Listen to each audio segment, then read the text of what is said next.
So a few years ago, I was invited to make a film for the Sharjah Biennial, which was an arts festival in the United Arab Emirates. And they said the theme is treason and subversion. And you can do whatever you want as long as you make it on that theme.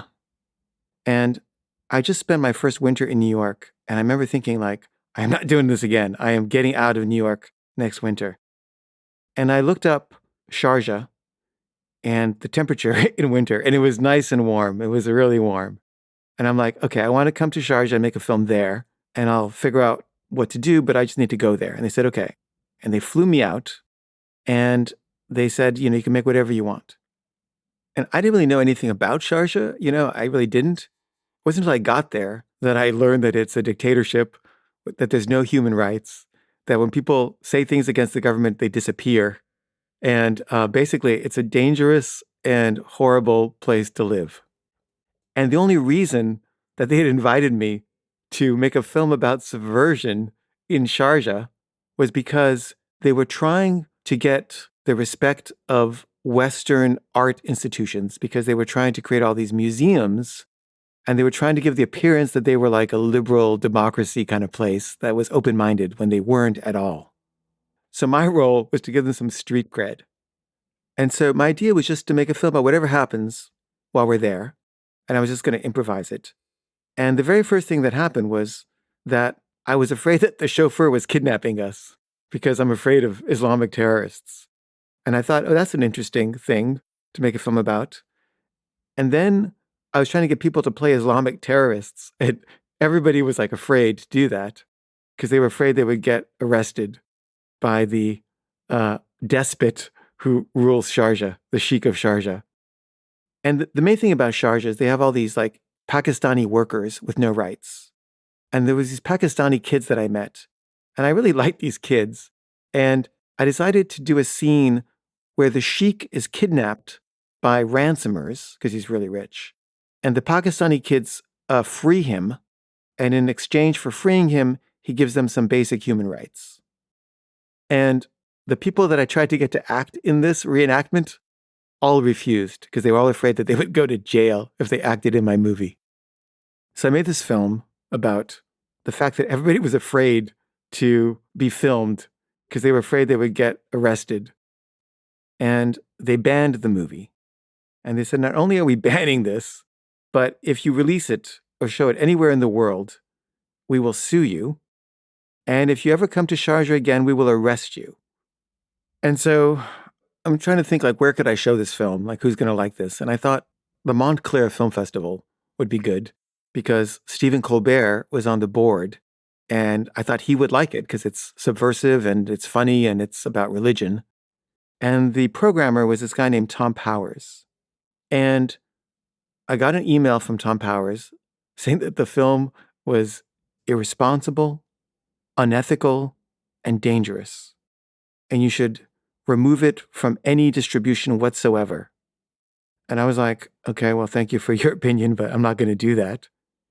And I think he was afraid that it would piss off Islamic fundamentalists and that they would like retaliate by like burning down the cinemas that were playing it, one. And also, I think as like a progressive guy, he was afraid that it would be used by like the right to sort of demonize Islam. So Thom Powers didn't want to show the film, but that was okay because it was premiering at South by Southwest like the next week. So I go to South by Southwest, and the first thing that happens is I'm approached by the programmer who tells me, Thom Powers contacted me and told me not to show your film. He said it was dangerous and it could lead to riots and people could get hurt. And I was like, wow. And she said, we're going to show it, but I don't want anyone to get hurt. And I said, well, I don't want to get hurt either. And then every single journalist I talked to told me that they'd been contacted by Thom Powers, who had told them not to write about my film. And if they did write about it, to write about how it was unethical and irresponsible. And when the film premiered, there was a review in IndieWire by Eric Cohn. And it was a positive review, but it was basically addressing the question of whether my film was unethical and irresponsible or not. And that was the basic, tenor of it. And it said, that it was legitimate what I was doing.